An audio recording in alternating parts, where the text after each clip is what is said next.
বিসমিল্লাহির রহমানির রহিম। সুপ্রিয় শিক্ষার্থীবৃন্দ, জাতীয় বিশ্ববিদ্যালয়ের অনলাইন ক্লাসে আপনাদের সবাইকে স্বাগত জানাচ্ছি। আমি মোহাম্মদ আব্দুর রাশেদ, সহকারী অধ্যাপক, রাষ্ট্রবিজ্ঞান বিভাগ, সরকারি আজিজুল হক কলেজ, বগুড়া। সুপ্রিয় শিক্ষার্থীবৃন্দ, আমরা সবাই অবগত যে বৈশ্বিক মহামারী করোনার কারণে আমাদের স্বাভাবিক শিক্ষা কার্যক্রম দীর্ঘ সময় ধরে ব্যাহত হচ্ছে। করোনাকালীন এই সময়ে জাতীয় বিশ্ববিদ্যালয় কর্তৃপক্ষ অনলাইন ক্লাসের যে আয়োজন করেছে, আমি তাকে স্বাগত জানাচ্ছি। সেই সঙ্গে ধন্যবাদ জানাচ্ছি আমাদের শিক্ষা মন্ত্রণালয় কর্তৃপক্ষকে, যারা করোনাকালীন সময়ে আমাদের অনলাইন ক্লাসের জন্য প্রয়োজনীয় উদ্যোগ গ্রহণ করেছেন। সুপ্রিয় শিক্ষার্থীবৃন্দ, জাতীয় বিশ্ববিদ্যালয়ের এই অনলাইন ক্লাসে যুক্ত হতে পেরে আমি আনন্দিত। আশা করি স্বাস্থ্যবিধি মেনে আপনারা সবাই সুস্থ আছেন, ভালো আছেন। আজকে আমি জাতীয় বিশ্ববিদ্যালয়ের সিলেবাসভুক্ত মাস্টার্স প্রিলিমিনারি কোর্সের ইন্ট্রোডাকশন টু ইন্টারন্যাশনাল পলিটিক্স বা আন্তর্জাতিক রাজনীতি পরিচিতি বিষয়ের ৮ নম্বর লেকচার থেকে জাতিসংঘ ও এর অঙ্গ সংগঠন নিয়ে আপনাদের সঙ্গে আলোচনায় যুক্ত হচ্ছি। সুপ্রিয় শিক্ষার্থীবৃন্দ, আমরা শুরুতেই জেনে নিব আজকে আমাদের আলোচ্য সূচিতে কি কি বিষয় রয়েছে। আজকে আমরা যে বিষয়গুলো আলোচনা করব সেগুলো হলো জাতিসংঘের উদ্দেশ্য, জাতিসংঘের মূলনীতি, জাতিসংঘের অঙ্গ সংগঠন সমূহ, জাতিসংঘের মূল্যায়ন এবং জাতিসংঘের সংস্কার। সুপ্রিয় শিক্ষার্থীবৃন্দ, দ্বিতীয় বিশ্বযুদ্ধের ধ্বংসযজ্ঞের উপর দাঁড়িয়ে যে কয়েকটি সংগঠন বিশ্ব শান্তি ও নিরাপত্তা রক্ষায় কার্যকর উদ্যোগ গ্রহণ করেছিল, জাতিসংঘ তাদের মধ্যে অন্যতম।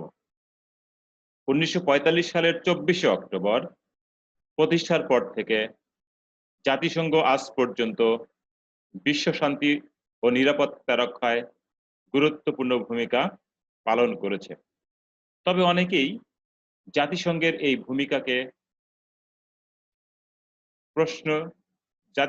ভূমিকার প্রশ্ন তুলেছেন এবং অনেকেই মনে করেন যে জাতিসংঘ বিশ্ব শান্তি ও নিরাপত্তা রক্ষায় কার্যকর ভূমিকা পালন করতে ব্যর্থ হয়েছে। আবার অনেকেই মনে করেন যে জাতিসংঘ শুধুমাত্র বৃহৎ শক্তিবর্গের পক্ষে ওকালতি করে থাকেন। যা হোক, আজকের আলোচনার পরে আমরা এ বিষয় সম্পর্কে সম্যক ধারণা অর্জন করতে পারবো বলে আশা করছি। সুপ্রিয় শিক্ষার্থীবৃন্দ, আমরা শুরুতেই জেনে নেই জাতিসংঘের কয়েকটি উদ্দেশ্য রয়েছে, সে বিষয়গুলো নিয়ে আমরা আলোচনা করব। জাতিসংঘ সনদের ১ নং অনুচ্ছেদে ৪টি উদ্দেশ্যের বর্ণনা করা হয়েছে। এই উদ্দেশ্যগুলো হলো আন্তর্জাতিক শান্তি ও নিরাপত্তা রক্ষা। প্রিয় শিক্ষার্থীবৃন্দ, জাতিসংঘের প্রধান উদ্দেশ্য হচ্ছে বিশ্ব শান্তি ও নিরাপত্তা রক্ষা। দ্বিতীয় উদ্দেশ্য হলো রাষ্ট্রসমূহের মধ্যে বন্ধুত্বপূর্ণ সম্পর্ক স্থাপন। সুপ্রিয় শিক্ষার্থীবৃন্দ, আমরা জানি জাতিসংঘের ১৯৩টি সদস্য রাষ্ট্র রয়েছে। এই রাষ্ট্রসমূহের মধ্যে বন্ধুত্ব স্থাপন করা জাতিসংঘের আরেকটি গুরুত্বপূর্ণ উদ্দেশ্য। আন্তর্জাতিক সমস্যা সমাধানের লক্ষ্যে আন্তর্জাতিক সহযোগিতা অর্জন। সুপ্রিয় শিক্ষার্থীবৃন্দ, জাতিসংঘ যেহেতু বিশ্বের সর্ববৃহৎ সংগঠন, সেহেতু জাতিসংঘ আন্তর্জাতিক সমস্যা সমাধানের জন্য আন্তর্জাতিকভাবে সহযোগিতা অর্জন করবে। এটি জাতিসংঘের আরেকটি গুরুত্বপূর্ণ উদ্দেশ্য এবং অভিন্ন উদ্দেশ্যে রাষ্ট্রসমূহের মধ্যে সমন্বয় সাধন। সুপ্রিয় শিক্ষার্থীবৃন্দ, জাতিসংঘের আরেকটি উদ্দেশ্য হচ্ছে অভিন্ন উদ্দেশ্য বা স্বার্থে এই রাষ্ট্রসমূহের মধ্যে সুষ্ঠু সমন্বয় সাধন করতে হবে। এই লক্ষ্যেই মূলত জাতিসংঘ প্রতিষ্ঠিত হয়েছে। সুপ্রিয় শিক্ষার্থীবৃন্দ, এ পর্যায়ে আমরা দেখব জাতিসংঘের মূলনীতিসমূহ কি কি। আমরা জাতিসংঘের সনদ অনুসারে জাতিসংঘের 4টি মূলনীতির দেখতে পাই। এই মূলনীতিগুলো হলো সকল সদস্য রাষ্ট্রের সার্বভৌমত্ব হবে সমান। আন্তর্জাতিক রাজনীতিতে ছোট বড় ধনী দরিদ্র অনেকগুলো রাষ্ট্র রয়েছে। তার মধ্যে 193টি রাষ্ট্র নিয়ে জাতিসংঘ গঠিত। এই রাষ্ট্রসমূহের সার্বভৌমত্ব ক্ষমতা সমান হবে বলে জাতিসংঘ মনে করে। দ্বিতীয় মূলনীতি হচ্ছে সদস্য রাষ্ট্রসমূহ আন্তরিকতার সাথে সনদের বাধ্যবাধকতা মেনে চলবে। অর্থাৎ জাতিসংঘ সনদে যে সমস্ত বিধিনিষেধের কথা বলা হয়েছে, জাতিসংঘের সদস্য রাষ্ট্রগুলো সে সকল বিধিনিষেধ মেনে চলবে। 3 নম্বর মূলনীতিতে বলা আছে ভৌগোলিক অখণ্ডতার বিরুদ্ধে বল প্রয়োগ করা যাবে না। সুপ্রিয় শিক্ষার্থীবৃন্দ, জাতিসংঘের কোনো সদস্য কোনো রাষ্ট্রের ভৌগোলিক অখণ্ডতার বিরুদ্ধে বল প্রয়োগ করতে পারবে না। চতুর্থ মূলনীতিতে বলা আছে রাষ্ট্রের অভ্যন্তরীণ বিষয়ে জাতিসংঘ কোনো হস্তক্ষেপ করবে না। সুপ্রিয় শিক্ষার্থীবৃন্দ, জাতিসংঘের সনদের 2-3 এবং 2-4 নং ধারায় অন্য রাষ্ট্রের ভৌগোলিক অখণ্ডতার বিরুদ্ধে যেমন বল প্রয়োগ করা যাবে না বলা হয়েছে, তেমনি অভ্যন্তরীণ বিষয়ে অর্থাৎ অন্য রাষ্ট্রের অভ্যন্তরীণ বিষয়ে জাতিসংঘের কোনো সদস্য হস্তক্ষেপ করবে না, এই বিষয়টিও জাতিসংঘের মূলনীতিতে স্থান পেয়েছে। সুপ্রিয় শিক্ষার্থীবৃন্দ, আমরা যদি জাতিসংঘকে এক নজরে দেখতে চাই তাহলে দেখতে পাই যে 1945 সালের 24শে অক্টোবর সান ফ্রান্সিসকো সম্মেলনের মধ্যে দিয়ে জাতিসংঘ প্রতিষ্ঠা লাভ করে। জাতিসংঘের বর্তমান সদস্য হচ্ছে 193টি এবং জাতিসংঘের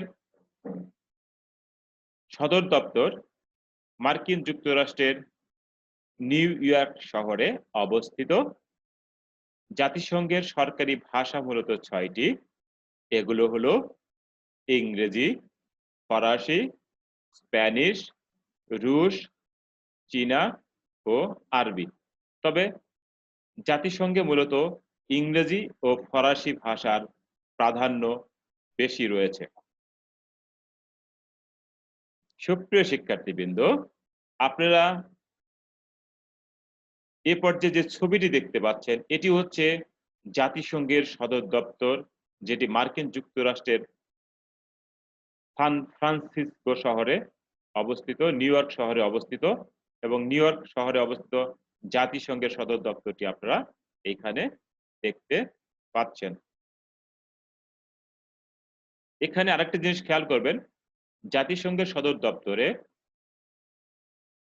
সকল সদস্য রাষ্ট্রের পতাকা উত্তোলিত থাকে এবং প্রত্যেকটি সদস্য রাষ্ট্রকে জাতিসংঘ যেভাবে সমান মর্যাদা দিয়েছে, জাতিসংঘের পতাকা সদর দপ্তরেও সদস্য রাষ্ট্রগুলোর পতাকাকেও সেভাবে মর্যাদা প্রদান করা হয়েছে।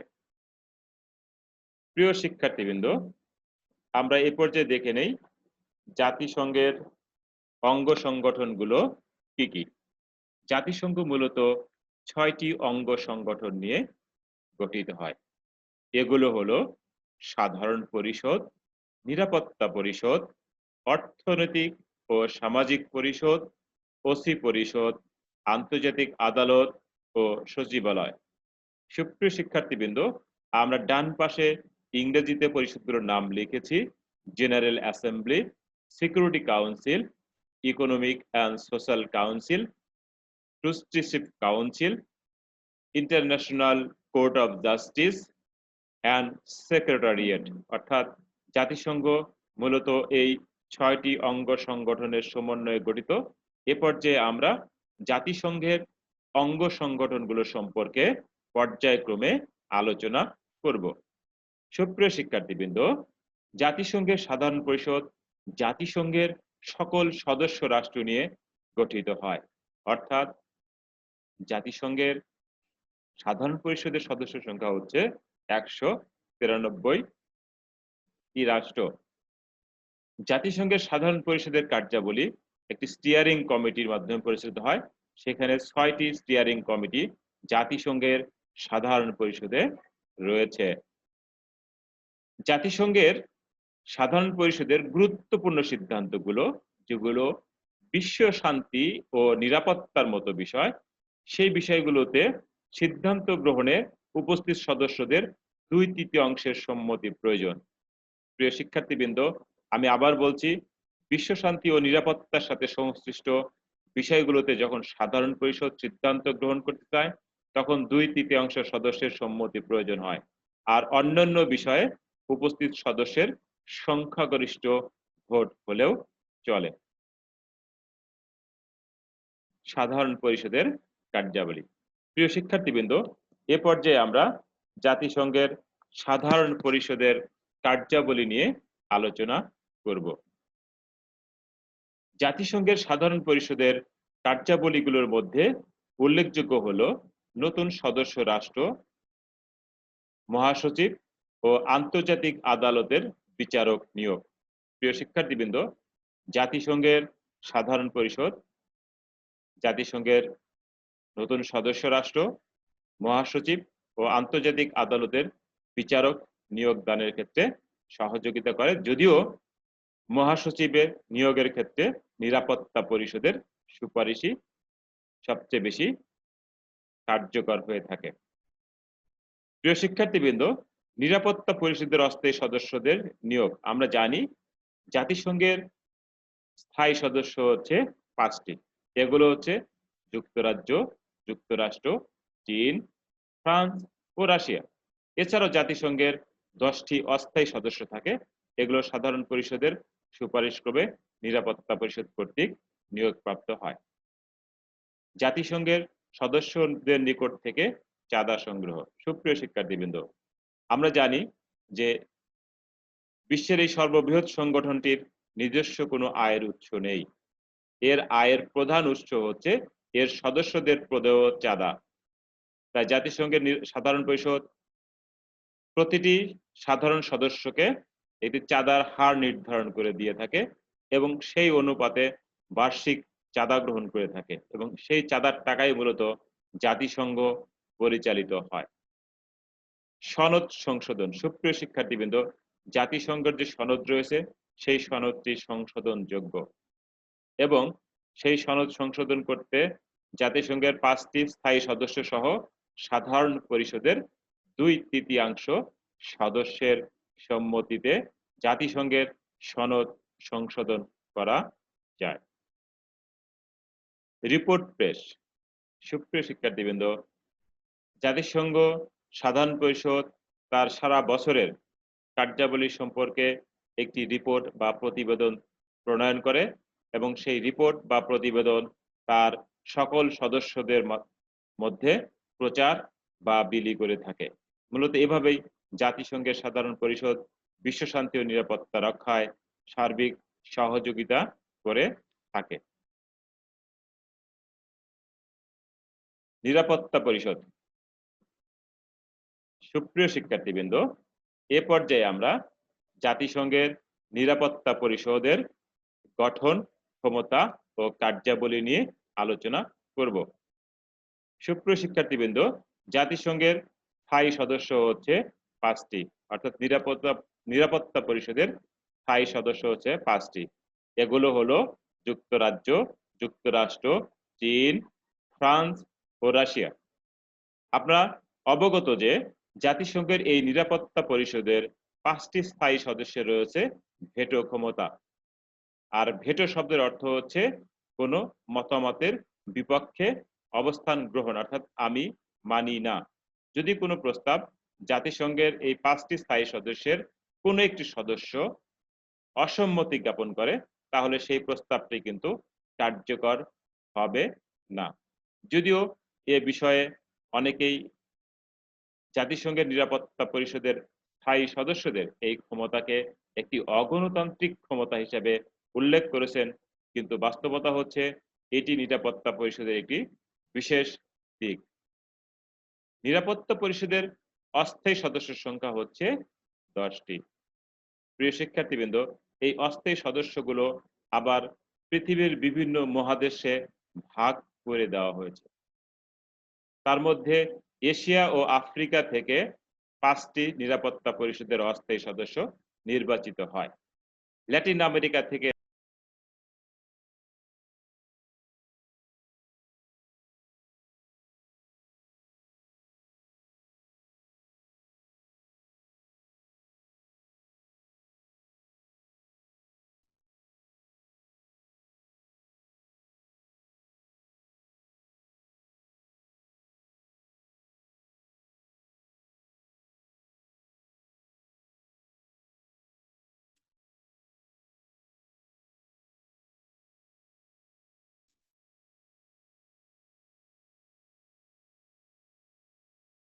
সুপ্রিয় শিক্ষার্থীবৃন্দ, আমি দুঃখিত, একটু মনে হয় কানেকশনের প্রবলেম হয়েছিল। আমি বলছি যে নিরাপত্তা পরিষদের অস্থায়ী সদস্যের সংখ্যা হচ্ছে 10টি। এরা 2 বছরের জন্য নির্বাচিত হয়। এগুলো হচ্ছে এশিয়া ও আফ্রিকা থেকে 5টি, ল্যাটিন আমেরিকা থেকে 2টি, পূর্ব ইউরোপ থেকে 1টি, পশ্চিম ইউরোপ ও অন্য অঞ্চল থেকে 2টি সদস্য নির্বাচিত হয়ে থাকে।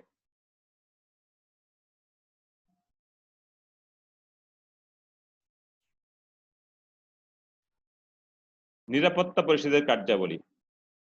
সুপ্রিয় শিক্ষার্থীবৃন্দ, আমরা এবার দেখব নিরাপত্তা পরিষদের কি কি কাজ রয়েছে।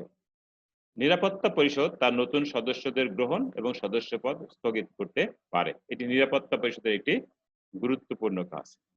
মহাসচিব নিয়োগ। সুপ্রিয় শিক্ষার্থীবৃন্দ, জাতিসংঘের যে সেক্রেটারিয়েট রয়েছে, সচিবালয় রয়েছে, সেই সচিবালয়ের প্রধানকে আমরা সেক্রেটারিয়েট বলি।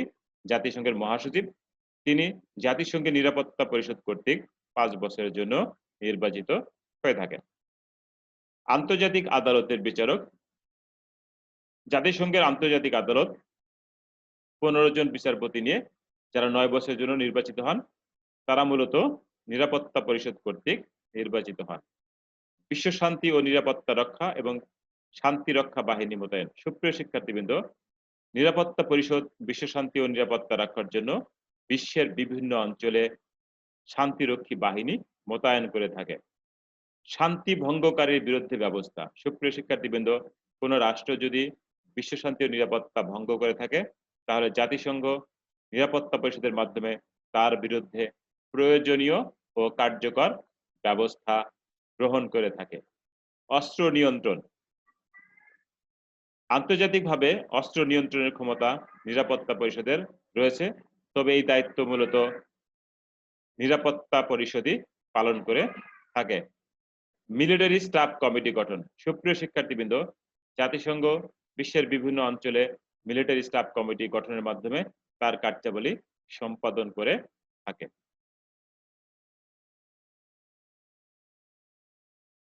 এ পর্যায়ে আমরা জাতিসংঘের অর্থনৈতিক ও সামাজিক পরিষদ নিয়ে আপনাদের সঙ্গে আলোচনা করব। প্রিয় শিক্ষার্থীবৃন্দ, জাতিসংঘের অর্থনৈতিক ও সামাজিক পরিষদের সদস্য হচ্ছে 54টি। অর্থনৈতিক ও সামাজিক পরিষদের প্রথম ও প্রধান কাজ হলো সদস্য রাষ্ট্রসমূহের অর্থনৈতিক, সামাজিক, শিক্ষা, সাংস্কৃতিক বিষয়ে পুঙ্খানুপুঙ্খানু আলোচনা করা। অর্থাৎ জাতিসংঘের যে সদস্য রাষ্ট্র রয়েছে, সেই সদস্য রাষ্ট্রগুলোর অর্থনৈতিক, সামাজিক, শিক্ষা, সাংস্কৃতিক বিষয়ে পুঙ্খানুপুঙ্খ আলোচনা করাই হচ্ছে অর্থনৈতিক ও সামাজিক পরিষদের প্রধান কাজ। এছাড়াও মৌলিক স্বাধীনতা ও মানবাধিকারের প্রতিপালন এটি অর্থনৈতিক ও সামাজিক পরিষদ করে থাকে। আন্তর্জাতিক সম্মেলন আহ্বান। সুপ্রিয় শিক্ষার্থীবৃন্দ, অর্থনৈতিক ও সামাজিক বিষয়ে অর্থনৈতিক ও সামাজিক পরিষদ আন্তর্জাতিক সম্মেলন আহ্বান করে থাকে। নিরাপত্তা পরিষদে সংবাদ প্রেরণ। অর্থনৈতিক ও সামাজিক পরিষদের আরেকটি গুরুত্বপূর্ণ কাজ হচ্ছে রাষ্ট্রগুলোর অর্থনৈতিক, সামাজিক, শিক্ষা সংক্রান্ত বিষয়ে প্রতিবেদন নিরাপত্তা পরিষদে প্রদান করা। প্রতিবেদন গ্রহণ। অর্থনৈতিক সামাজিক পরিষদ অর্থনৈতিক, সামাজিক ও শিক্ষা সংক্রান্ত বিষয়ে রাষ্ট্রগুলোর নিকট থেকে প্রতিবেদন গ্রহণ করে থাকে এবং সেই প্রতিবেদনের আলোকে প্রয়োজনীয় ব্যবস্থা গ্রহণ করে থাকে। ওসি পরিষদ।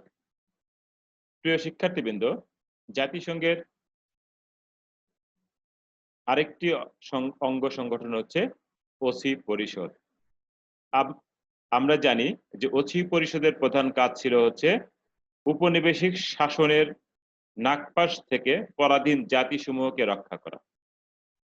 এ প্রসঙ্গে আমি একটু বলতে চাই, 1994 সাল থেকে এই সংস্থার কার্যক্রম বন্ধ রয়েছে। তবে 1994 সালে জাতিসংঘের সর্বশেষ যে সদস্য, সেই সময়কার সর্বশেষ সদস্য পালাউ এর সদস্যপদ বা জাতিসংঘের সদস্যপদ গ্রহণ করা পর্যন্ত ওসি পরিষদ কাজ করেছে। পালাউ এর স্বাধীনতা অর্জনের পরে ওসি পরিষদের কার্যাবলী স্থগিত ঘোষণা করা হয়েছে এবং অদ্যাবধি এই সংগঠনের কার্যাবলী স্থগিতই রয়েছে।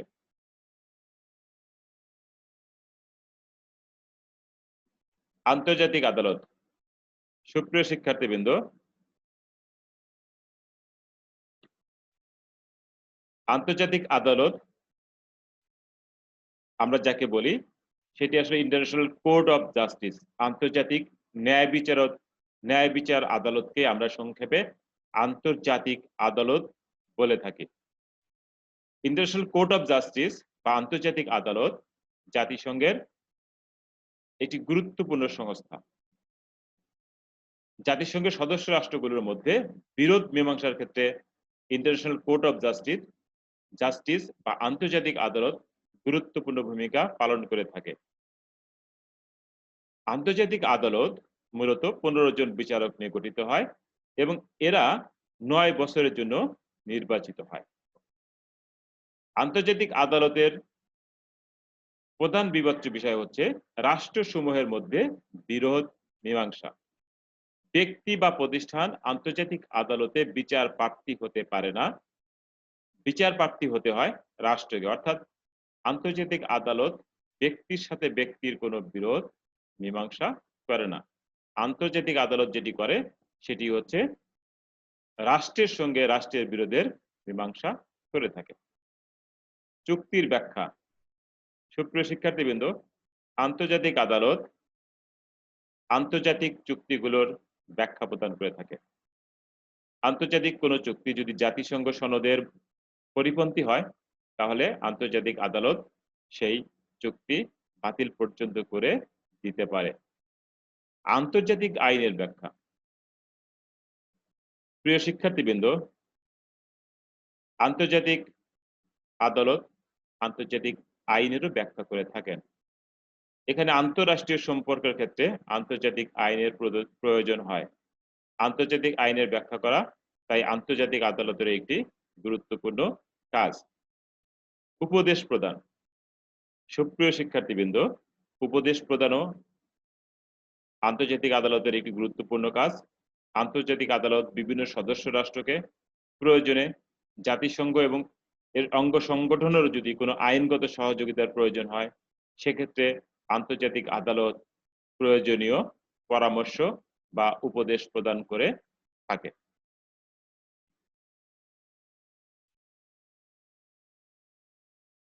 সুপ্রিয় শিক্ষার্থীবৃন্দ, এ পর্যায়ে আমরা জাতিসংঘের সচিবালয় নিয়ে আলোচনা করব।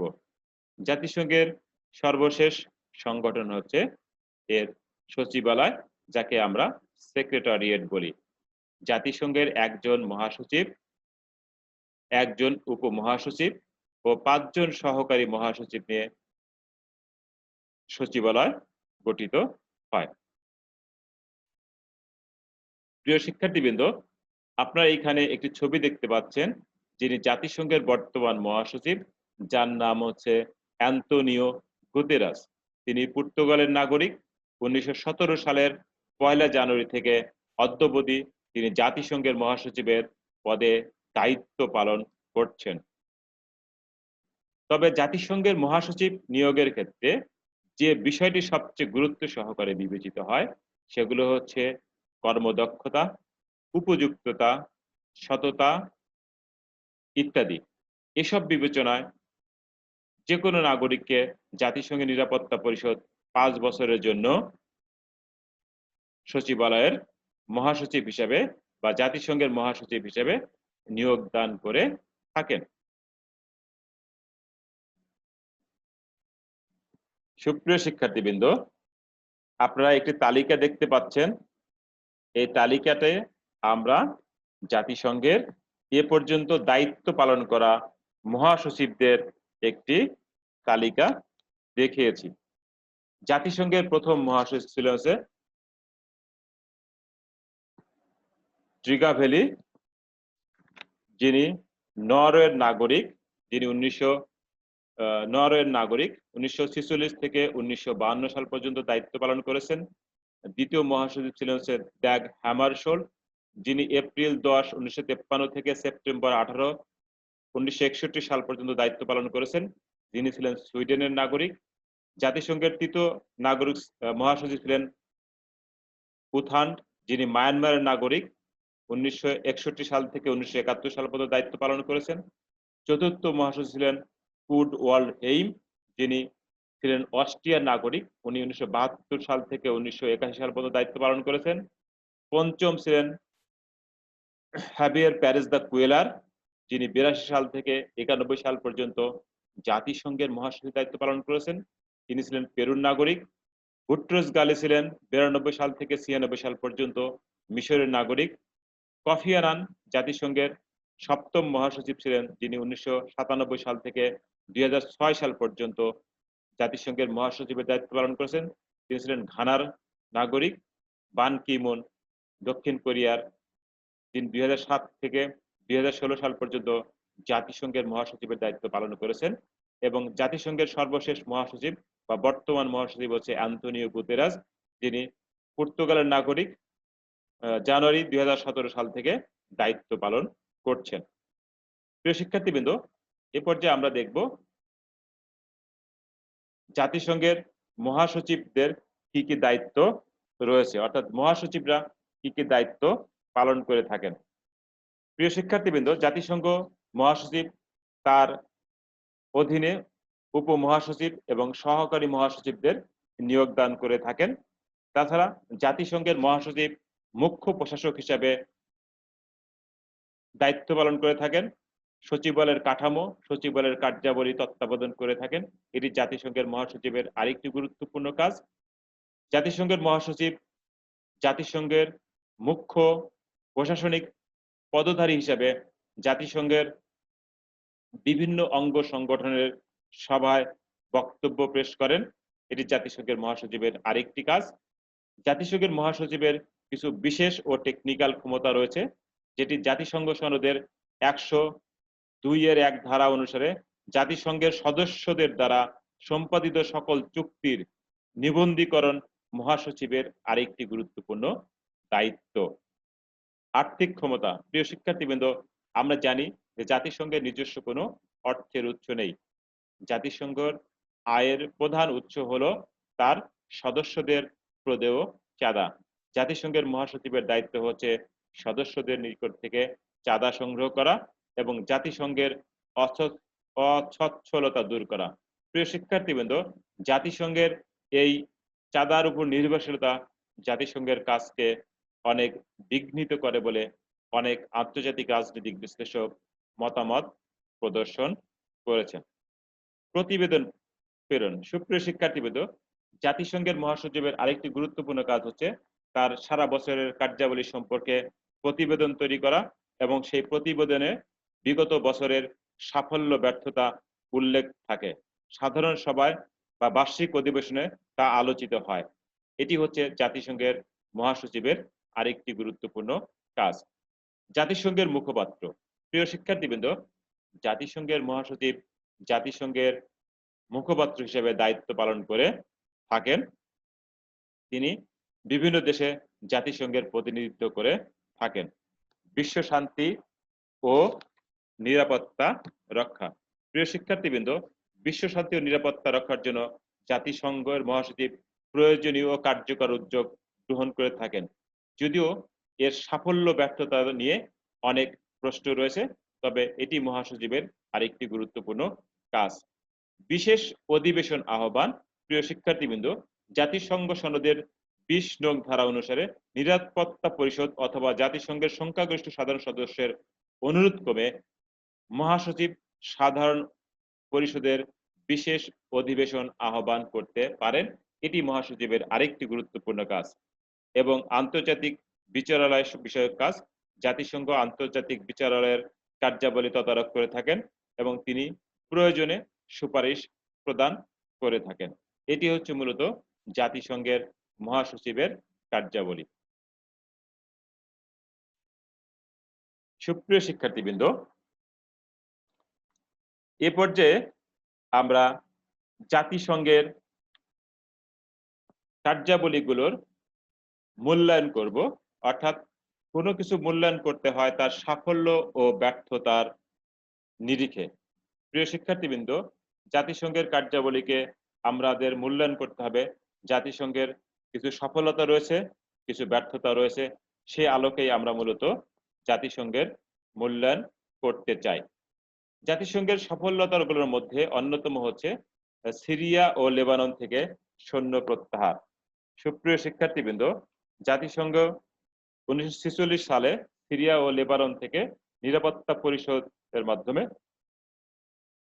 সৈন্য প্রত্যাহার করতে সমর্থ হয়েছিল। এটি জাতিসংঘের একটি উল্লেখযোগ্য সাফল্য। কোরিয়া যুদ্ধ। প্রিয় শিক্ষার্থীবৃন্দ, আমরা জানি 1950 সালে উত্তর এবং দক্ষিণ কোরিয়ার মধ্যে যুদ্ধ শুরু হয়েছিল। যুদ্ধের এক পর্যায়ে মার্কিন যুক্তরাষ্ট্র জাতিসংঘের নেতৃত্বে দক্ষিণ কোরিয়ার পক্ষে অবস্থান গ্রহণ করে। অন্যদিকে চীন এবং সোভিয়েত ইউনিয়ন উত্তর কোরিয়ার পক্ষে অবস্থান গ্রহণ করলে সেইখানে একটি শান্তিপ্রিয় বা শান্তিপূর্ণ পরিস্থিতির সৃষ্টি হয়েছিল। সুয়েজ সমস্যার সমাধান। প্রিয় শিক্ষার্থীবৃন্দ, যে মিশর 56 সালে সুয়েজ খাল জাতীয়করণ করার ফলে যে সৃষ্ট সমস্যা, সেটির সমাধানে জাতিসংঘ প্রয়োজনীয় কার্যকর ব্যবস্থা গ্রহণ করতে পেরেছিল। শান্তি প্রতিষ্ঠা। বিশ্ব শান্তি ও নিরাপত্তা রক্ষা জাতিসংঘ প্রধান দায়িত্ব। সে লক্ষ্যে জাতিসংঘ বিশ্বের বিভিন্ন অঞ্চলে শান্তিরক্ষী মিশন প্রেরণ করে বিশ্ব শান্তি ও নিরাপত্তা রক্ষায় গুরুত্বপূর্ণ ভূমিকা পালন করেছে। সার্বজনীন মানবাধিকার রক্ষা। সুপ্রিয় শিক্ষার্থীবৃন্দ, 1948 সালের 10 ডিসেম্বর জাতিসংঘ কর্তৃক সার্বজনীন মানবাধিকার ঘোষিত হয়েছিল। সেই ঘোষণা অনুযায়ী প্রত্যেক ব্যক্তির জীবন, স্বাধীনতা ও নিরাপত্তার অধিকারের কথা বলা হয়েছে। কাউকে দাসত্বের বন্ধনে আবদ্ধ করা যাবে না বলা হয়েছে। আইনের চোখে সবাইকে সমান মর্যাদা দেওয়া হয়েছে। কাউকে বিনা কারণে আটক করা যাবে না বা নির্বাসন দেওয়া যাবে না। দোষী প্রমাণিত না হওয়া পর্যন্ত শাস্তি প্রদান করা যাবে না। প্রত্যেকের মতামত প্রকাশের স্বাধীনতা থাকবে এবং প্রত্যেকের শিক্ষা লাভের অধিকার থাকবে। এগুলো জাতিসংঘের মূল সনদে গৃহীত হয়েছে। নারীর ক্ষমতায়ন। সুপ্রিয় শিক্ষার্থীবৃন্দ, জাতিসংঘ নারীর ক্ষমতায়নে উল্লেখযোগ্য কার্যকর ভূমিকা পালন করেছে। 1979 সালে 18 ডিসেম্বর জাতিসংঘ কর্তৃক নারীর প্রতি বৈষম্য বিলোপ সাধন সনদ CEDAW Convention on the Elimination of All Forms of Discrimination Against Women গৃহীত হবার মাধ্যমে বিশ্বের নারী সমাজকে বা নারীর ক্ষমতায়নে, নারীর উন্নয়নে জাতিসংঘ উল্লেখযোগ্য কার্যকর ভূমিকা পালন করেছে। এছাড়াও জাতিসংঘের আরো কিছু সাফল্য রয়েছে। বিশ্বের গণতন্ত্র বিকাশের ক্ষেত্রে জাতিসংঘ কার্যকর ভূমিকা পালন করছে। পরিবেশের ভারসাম্য রক্ষা করছে। আফগানিস্তান থেকে সোভিয়েত সৈন্য প্রত্যাহারের জাতিসংঘের সাফল্য রয়েছে। ভিয়েতনাম যুদ্ধের অবসানে জাতিসংঘের সাফল্য রয়েছে। ইরাক ইরান যুদ্ধের অবসানে জাতিসংঘের সাফল্য রয়েছে। এছাড়া পূর্ব তিমুরের স্বাধীনতার স্বীকৃতি এবং বিশ্বের ঐতিহাসিক স্থাপনা রক্ষায় জাতিসংঘ সাফল্য অর্জন করেছে। প্রিয় শিক্ষার্থীবৃন্দ, এবার আমরা দেখব জাতিসংঘের উল্লেখযোগ্য ব্যর্থতাগুলো কি কি। মধ্যপ্রাচ্যের শান্তি প্রতিষ্ঠায় ব্যর্থতা। সুপ্রিয় শিক্ষার্থীবৃন্দ, মধ্যপ্রাচ্যের ফিলিস্তিনিরা দীর্ঘদিন যাবৎ ইসরায়েলদের দখলদারিত্বের শিকার হচ্ছে, কিন্তু জাতিসংঘ সেখানে কিন্তু উল্লেখযোগ্য এবং কার্যকর ভূমিকা পালন করতে পারেনি। বরং প্রত্যেকবার যুদ্ধের পরে এ পর্যন্ত 3 বার যুদ্ধ হয়েছে, 1948, 1967 এবং পরবর্তীতে যে যুদ্ধ হয়েছে, প্রত্যেকটি যুদ্ধেই কিন্তু ইসরায়েলিরা ফিলিস্তিনদের ভূমি দখল করে নিয়েছে, সেখানে কিন্তু জাতিসংঘ কোনো ভূমিকা পালন করতে পারেনি। ভিয়েতনাম যুদ্ধে, প্রিয় শিক্ষার্থীবৃন্দ, ভিয়েতনামের যুদ্ধের সময় কিন্তু জাতিসংঘের ব্যর্থতা রয়েছে। ইরাক যুদ্ধের ব্যর্থতা, আপনারা জানেন যে ইরাক ২০০৩ সালে মার্কিন যুক্তরাষ্ট্র ইরাক আক্রমণ করে। সেই সময় জাতিসংঘের ১৫১টি সদস্য রাষ্ট্রের মতামত উপেক্ষা করে মার্কিন যুক্তরাষ্ট্র যে আক্রমণ করেছে তার বিরুদ্ধে কিন্তু জাতিসংঘ উল্লেখযোগ্য কোনো ভূমিকা পালন করতে পারেনি।